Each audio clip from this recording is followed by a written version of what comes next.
uyha var.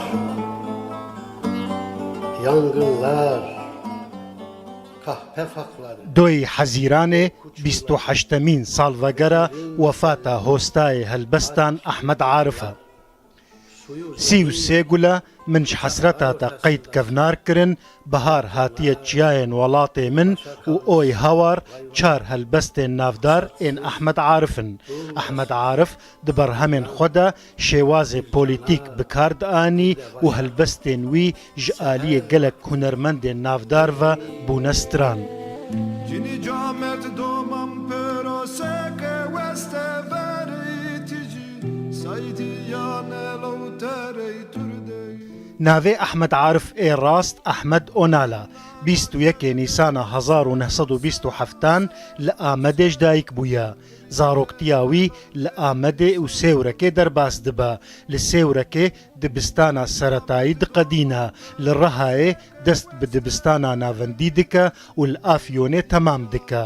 پشترە لە فاکولتەیە زمان دیرۆک و عەردناسیە یا زانینگەها ئەنقەرێ لە بەشە فەلسەفەیە دەست بە خوێندنێ دکە لێژبەرگرتنان خوێندنا خۆ ناقەدینە. Sız, kül elenmemiş, ne salkın bir bakış, resmin çekeyim, ne kınsız bir rüzgar.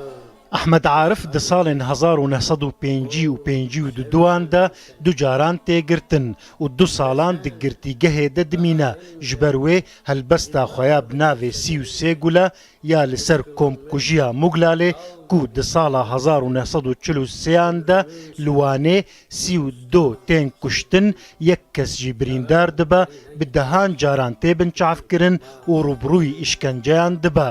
ئەحمەد عارف di helbesta xwe de dibêje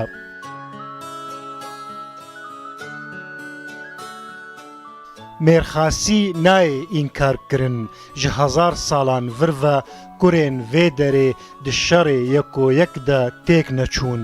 Were em ji ku xeber bidin ev ne refê qulingan e di asîmanan de koma stêrkan nîne dilê bi 33 gule 33 kaniyên xwînê naherrike bûye gol li vî çiyayî. ji ber helbestên xwe gelek caran têgirtin û îşkencekirin. Helbestên wî di navbera salên 1944 û 1955 de di kovarên wê demê de tên weşandin.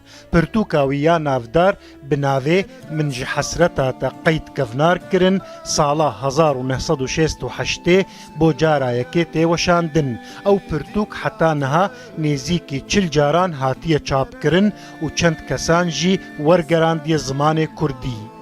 ئەحمەد عارف دوی حەزیرانە 1991 لە ئەنقەرایê چوو ber dilovanîya Xwedê. Piştî wefata wî hinek helbestên wî ên ku berê di kovaran de hatibûn weşandin bi keda Flînta Onalê kurê ئەحمەد عارف hatin berhevkirin û sala 2003 bi navê welatê min şehdamarê min hat weşandin.